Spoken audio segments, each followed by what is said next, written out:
You know that moment when you download a new app on your phone and the screen just flashes with this massive wall of text? Oh, yeah. The terms of service. Right, exactly. And I mean, let's be honest, nobody actually reads those. You just blindly scroll all the way down to the bottom and click I agree because you just want the convenience. Yeah, you want the access. Yes. The instant gratification. Exactly.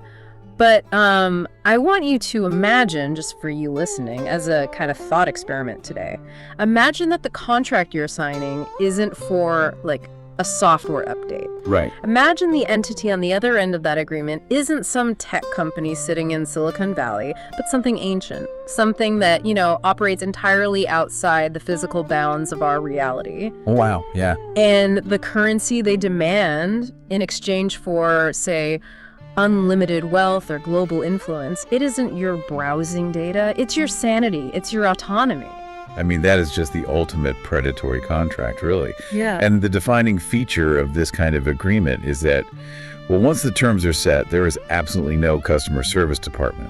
No 1-800 number to call. Right. No legal loophole. Yeah. And there's no way to just simply uninstall the program when you finally realize the true cost of what you've signed. So today, we're opening up a stack of notes based on this incredibly dense, really esoteric interview from the YouTube channel, The Real One.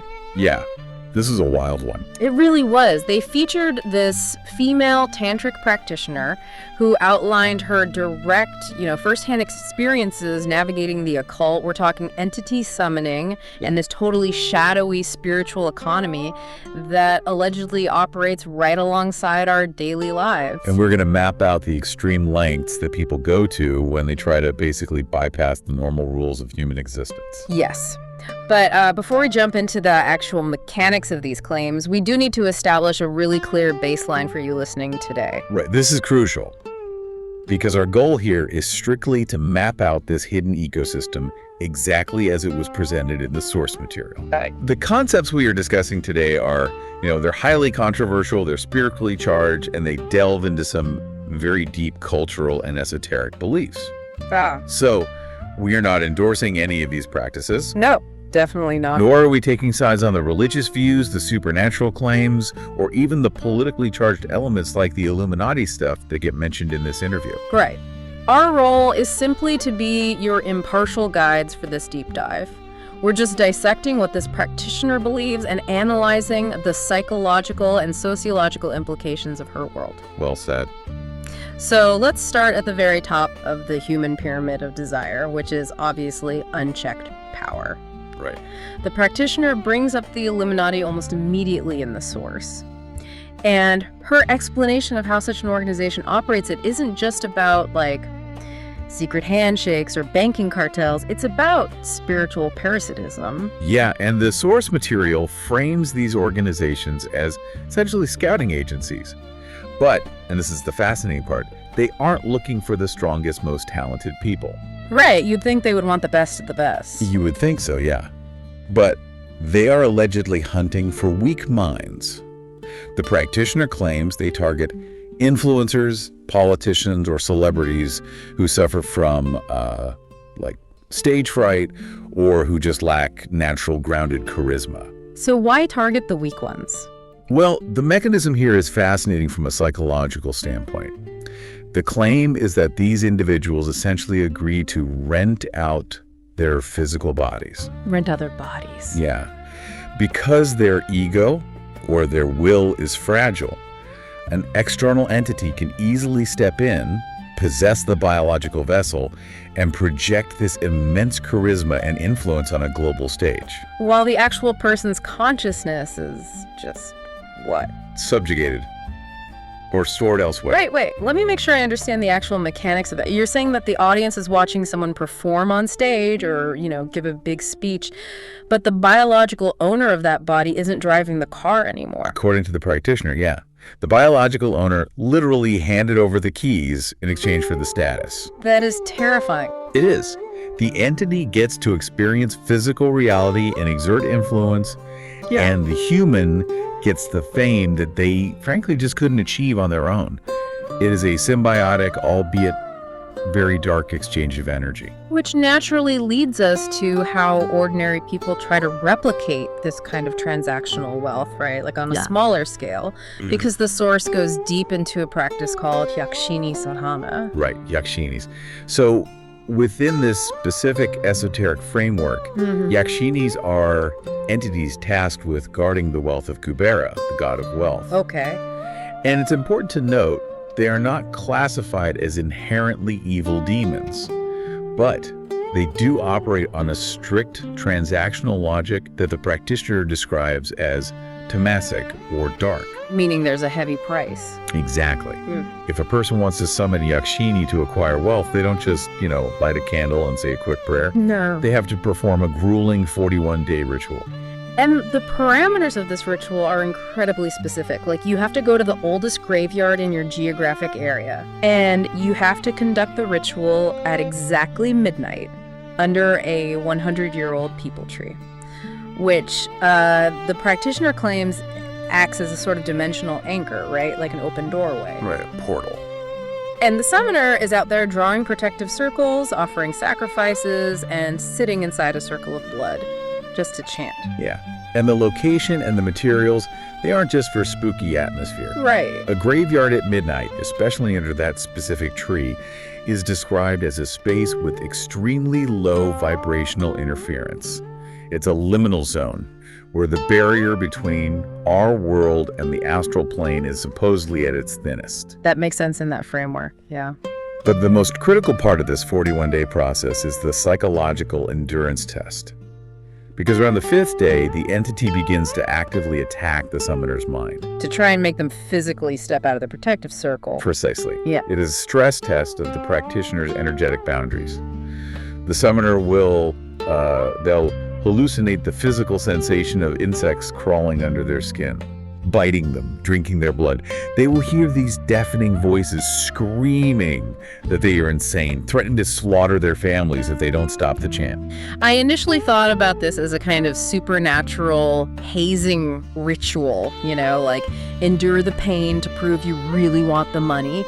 But based on how you're describing the energetic boundaries, it sounds more like the entity is probing the person's psyche for structural weaknesses. Yeah, I wouldn't call it hazing at all, because hazing implies a social hierarchy.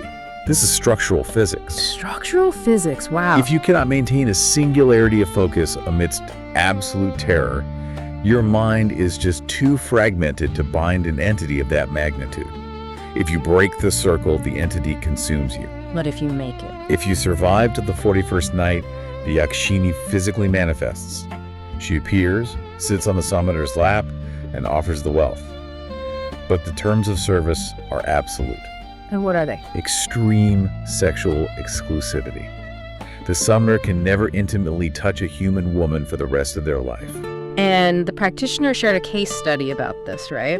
A man from Odisha who agreed to this exact contract. He bound the Yakshini, he got the massive wealth, but one day his younger sister, who was around 18, came home from a hostel and just gave him a casual, innocent side hug. Just a normal family hug. Yeah.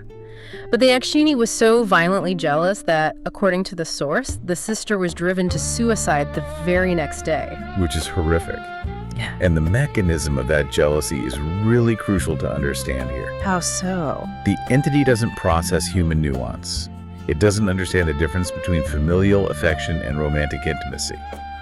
To the Yakshini, the man's energy is a closed, proprietary loop that belongs entirely to her. Any external physical connection is viewed as a breach of contract. There was another wealthy man mentioned in the notes who successfully bound a Yakshini. He had the cars, the mansions, the high societal status, but he lived in complete darkness, utterly terrified, entirely isolated from his community because the entity would cause harm to any woman he merely spoke to. He told the practitioner a line that just anchored this whole concept for me. He said, "I have everything, but I am not myself anymore." He achieved his material goals by permanently short-circuiting his own humanity. It makes me think of signing a predatory contract with a demonic venture capitalist. That's a great way to put it. You secure unlimited funding, your startup scales overnight. But the exit clause requires you to surrender your sanity, your family, and your fundamental identity. You get the world, but you lose the capacity to actually live in it. It's an illusion of mastery. The summoner believes they are commanding the occult, but they have simply enslaved themselves to a system that's far vaster and way less forgiving than human economics. Which makes me wonder, if the nature of these contracts changes when the desired outcome isn't physical wealth, but emotional fulfillment. Because the source material pivots from yakshinis to apsaras, which are celestial nymphs. We're moving from the desperation for money to the desperation for companionship and pleasure. And this transition really highlights how ancient esoteric tools are often corrupted by modern desires. According to the practitioner, great sages and ascetics historically summoned apsaras for a highly utilitarian purpose. Utilitarian? Yeah. These sages would enter meditative trances intended to last 12 to 15 years. I mean, you can't just sit perfectly still for 15 years without your biology pushing back. Exactly. The human body generates immense amounts of repressed sexual and vital energy during that kind of extreme deprivation. If left unaddressed, that pent-up energy would shatter their psychological focus. Makes sense. So the sages would summon an apsara to act essentially as an energetic grounding rod. They would balance their internal state so they could maintain their spiritual work. It was almost medicinal then, a pressure release valve for the sake of enlightenment. Yes, exactly. But today, the practitioner notes that ordinary people are attempting these exact same summoning rituals purely out of lust, or incredibly, to weaponize them against their rivals to destroy someone else's marriage. Yeah, it's totally inverted. The source describes a specific apsara named Nabadarshana. She is depicted as infinitely beautiful, with green-colored skin, which often denotes a specific frequency of astral energy, wearing transparent clothing and carrying a, quote, sky-like energy. And to manifest her. It requires a 21-day ritual inside a protective circle. Okay, so let's look at the mechanics of what happens after day 21. If you successfully manifest this entity in your living room, she demands absolute devotion. If you summon her and then, for example, have friends over for dinner and you ignore her presence to entertain your guests, she will actively dismantle your domestic life. Oh, absolutely. She will ruin your existing relationships and your peace of mind. So I have to ask, are modern humans essentially treating these ancient entities like hyper-possessive, high-stakes AI companions? Like, people are lonely, they want intimacy without the messy unpredictability of a real human being, so they try to hack loneliness with a ritual. The AI companion analogy definitely captures the desire for control, but it falls a bit short on the actual mechanics. Better way to look at it is installing a proprietary operating system that refuses to run third-party applications. Oh, I like that. It's a closed thermodynamic system. The entity requires your constant attention and devotion as fuel to maintain its manifestation in our density. So it's feeding on your attention. Right. When you divert that attention to your friends or family, you are starving it. Right. Its reaction isn't just emotional jealousy. It's an aggressive recalibration to force you to sever ties with the outside world so it gets its energy source back. Wow. You try to cure your loneliness, and you end up engineering your own solitary confinement. That reframing actually makes it so much more dangerous. But what happens when we look away from the entities people intentionally summon and look at the entities the practitioner claims are naturally lingering all around us? The ambient ones, yeah. Yeah. I want to unpack her highly controversial stance on ancestor worship, or pitras. Right. So in many global traditions, the baseline assumption is that when a family member dies, they just naturally transition into a benevolent guiding spirit watching over the lineage. Yeah, that's very common. Families leave physical offerings of food and perform rituals to honor them. But the practitioner completely rejects this automatic sanctification. She argues that dying doesn't magically cleanse your personality. Right. Her claim is rooted in karmic momentum.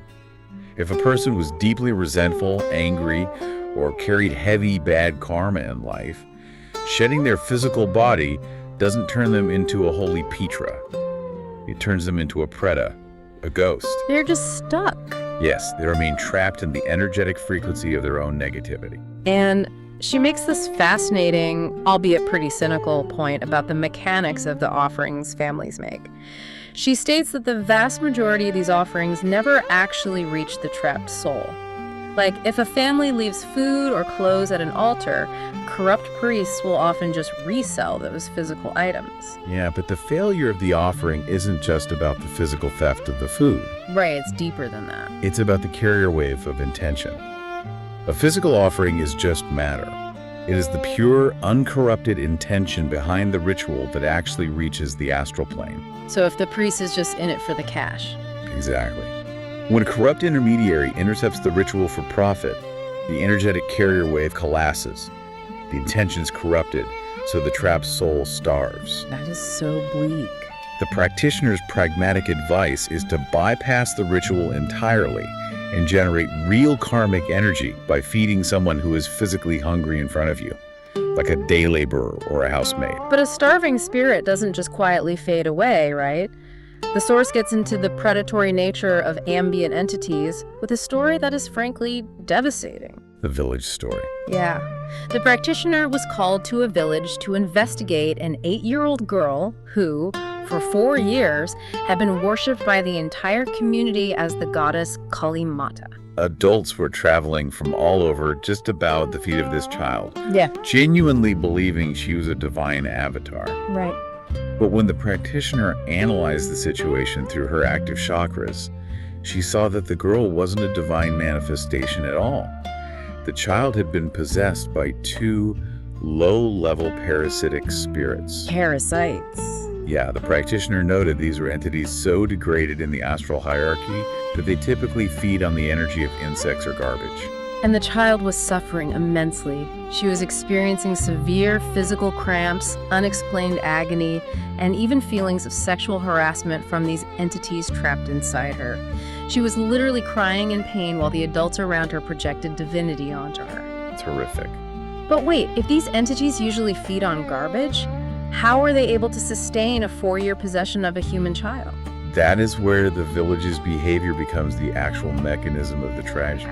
Blind faith generates an enormous amount of emotional energy. The entities latched onto the vulnerable child and simply absorbed the continuous stream of worship, fear, and reverence pouring out of the village. So the village was feeding them. Exactly. The humans were acting as an endless high-calorie food source for these astral parasites, while entirely ignoring the physical reality of a child being tortured in plain sight. It's the ultimate tragedy of blind faith. It's like sending heartfelt, deeply personal emails containing all your bank details to a deleted account, completely unaware that a hacker has intercepted the domain and is just feeding off your data. That's exactly what it is. You believe you are nourishing something divine, but you are actively sustaining a parasite. And if we accept the practitioner's premise that the spiritual realm is teeming with these deceptive, hungry, and highly transactional entities, well, it begs a crucial question about the practitioner herself. Yeah. What is the occupational toll on a professional who navigates this ecosystem daily? Right, because she doesn't just theorize about this stuff. She operates in the trenches. And she makes a point that you can't just stumble into this line of work. She uses a great analogy. She says, you can't pass a geography exam without studying. Right. She says you need active chakras, specifically an open third eye, to even perceive these realms. And having an, quote, active chakra in this context means conditioning your mind and nervous system to process a much wider bandwidth of reality without fracturing. Which takes years, right? It requires years of meditation and esoteric conditioning. Yeah. If a normal person suddenly perceived the astral entities layered over our physical space, their psychological framework would just collapse. The practitioner has built the necessary filters, but even with those filters, she is constantly exposed to severe occupational hazards. Which brings us to the case of the young man from Maharashtra. According to the source, this was a healthy, successful guy who suddenly began experiencing crippling physical pain, insomnia, and migraines. The practitioner diagnosed that he had been cursed by a woman he met at a wedding. But the delivery method wasn't some complex ritual in the woods. It was a piece of contaminated son papdi, a common Indian sweet. Right. Hold on, I have to ask, How does a piece of sugar carry a curse? Well, in occult mechanics, physical matter, especially crystalline structures like sugar or water, can hold an energetic imprint. The woman essentially programmed the matter with a malicious frequency. When the young man ingested it, he didn't just digest sugar. He internalized the energetic tether, allowing a dark entity to begin draining his vitality from the inside out. So the practitioner agrees to treat him, but she tells him to come back in a week. And during that waiting period, she catches the blowback from the entity. Yeah, and this is where we see the intense vulnerability of the healer herself. During that week, the practitioner began her menstrual cycle.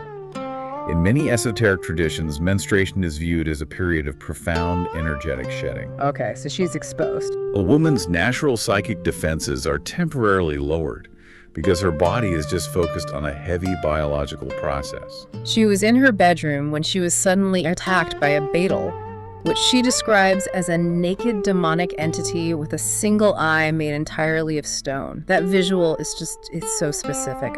A stone eye. Symbolically and energetically, a stone eye represents an unyielding, inanimate focus.